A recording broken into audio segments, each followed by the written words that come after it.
ಶ್ರೀರಾಮ್ ಸಮರ್ಥ July 3 ಸದ್ಗುರುಗಳ ಕಾರ್ಯಕೌಶಲ್ಯ.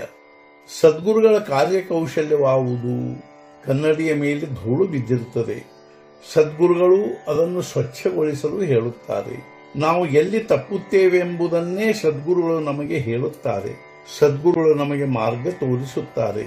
ಸ್ವಪ್ನದಲ್ಲಿ ತಾನು ಕೆರೆಯಲ್ಲಿ ಬಿದ್ದಿರುವೆನೆಂದು ಒದರುತ್ತಿದ್ದನು. ಆದರೆ ಅವನೇ ಎಚ್ಚರವಾದ ಮೇಲೆ ಒದರುವುದನ್ನು ನಿಲ್ಲಿಸಿದನು. ಸದ್ಗುರುಗಳು ಎಚ್ಚರಗೊಳಿಸುವ ಕೆಲಸ ಮಾಡುತ್ತಾರೆ. ನನಗೆ ಮಾಡುವುದೇನೂ ಉಳಿಯಲಿಲ್ಲವೆಂದು ಯಾರು ಅನ್ನುತ್ತಾರೋ ಅವರೇ ನಿಜವಾಗಿಯೂ ಸದ್ಗುರುಗಳನ್ನು ಹೊಂದಿದವರೆಂದು ತಿಳಿಯಬೇಕು. ಅನುಕೂಲ ಪರಿಸ್ಥಿತಿ ಇರುವ ಮನುಷ್ಯನು ನಾನು ಸುಖವಾಗಿರುವೆ ಎಂದು ಅನ್ನುತ್ತಾನೆ. ಆದರೆ ಅದೇನೂ ನಿಜವಲ್ಲ. ಮನಸ್ಸು ಎಲ್ಲಿಯವರೆಗೆ ಅಸ್ವಸ್ಥವಾಗಿರುವುದೋ ಅಲ್ಲಿಯವರೆಗೆ ಸ್ವಸ್ಥನಿರುವೆನೆಂದು ಹೇಳಲಾಗುವುದಿಲ್ಲ. ಶಿಷ್ಯನ ಭಾವನೆಯೇ ಗುರುವಿಗೆ ಗುರುಪದವನ್ನು ಕೊಡುತ್ತದೆ. ಯಾರು ಶರಣು ಹೋಗುತ್ತಾರೋ ಅವರ ಕಾರ್ಯಭಾರವನ್ನು ಸದ್ಗುರುಗಳು ಹೊತ್ತುಕೊಳ್ಳುತ್ತಾರೆ. ಯಾರ ದೃಷ್ಟಿಯು ರಾಮರೂಪವಾಗಿರುತ್ತದೆಯೋ ಅವನೇ ನಿಜವಾದ ಗುರು. ಯಾವುದು ಚಿರಕಾಲ ಉಳಿಯುತ್ತದೆಯೋ ಅದೇ ಗುರುಪದವೆಂದು ತಿಳಿಯಬೇಕು. ನಿಜವಾಗಿಯೂ ಸದ್ಗುರುಗಳೆಂದರೆ ಮೂರ್ತಿಮಂತ ನಾಮವೇ ಆಗಿರುತ್ತಾರೆ. ಗುರುಗಳು ಹೇಳಿದ್ದನ್ನು ಅಕ್ಷರಶಃ ಪಾಲಿಸುವುದೇ ನಿಜವಾದ ಸಾಧನೆಯಾಗಿರುತ್ತದೆ. ಸತ್ಪುರುಷರು ದೇಹದಿಂದ ಯಾರಿಗೂ ನಿರಂತರ ಲಭಿಸುವುದಿಲ್ಲ. ಸತ್ಪುರುಷರಿಗೆ ಭಗವಂತನ ಧ್ಯಾನವು ಅತ್ಯಂತ ಮಹತ್ವದ ವಿಷಯವಾಗಿರುತ್ತದೆ. ಬಹಳಷ್ಟು ಜನರಿಗೆ ಸಂತರ ಭೇಟಿಯಾಗುತ್ತದೆ.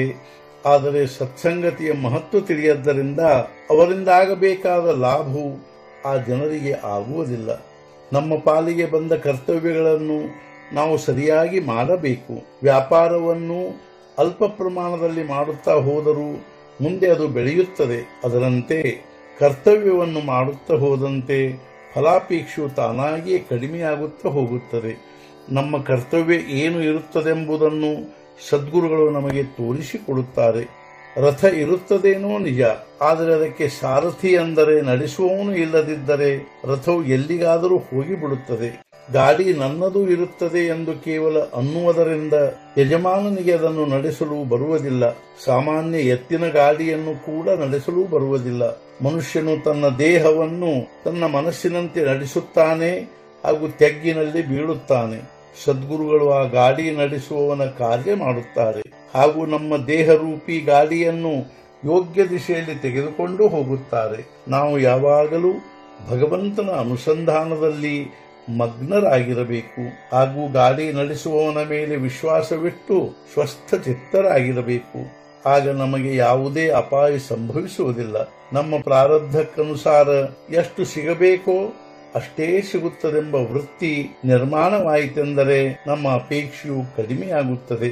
ಮನಸ್ಸಿನ ಈ ವೃತ್ತಿಯು ಉಂಟಾಯಿತೆಂದರೆ ಆದದ್ದೆಲ್ಲವೂ ಭಗವಂತನ ಇಚ್ಛೆಯಿಂದಲೇ ಆಯಿತೆಂದು ನಮಗೆ ಅನಿಸತೊಡಗುತ್ತದೆ.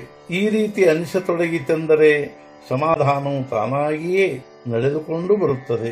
ಆದರೆ ಇದೆಲ್ಲವೂ ಆಗುವುದಕ್ಕಾಗಿ ನಮ್ಮ ಅಂತಃಕರಣದ ಶುದ್ಧತೆಯೇ ತಳಹದಿಯಾಗಿರುತ್ತದೆ. ಇಂದಿನ ಮುಖ್ಯ ವಿಚಾರ, ಸಂತರ ಚರಣದಲ್ಲಿ ವಿಶ್ವಾಸವಿಡುವುದರಿಂದಲೇ ಭಗವಂತನನ್ನು ಹೊಂದಲು ಸಾಧ್ಯ. ಸದ್ಗುರುನಾಥ ಮಹಾರಾಜ್ ಕಿ ಜೈ. ಜೈ ಜೈ ರಘುವೀರ ಸಮರ್ಥ.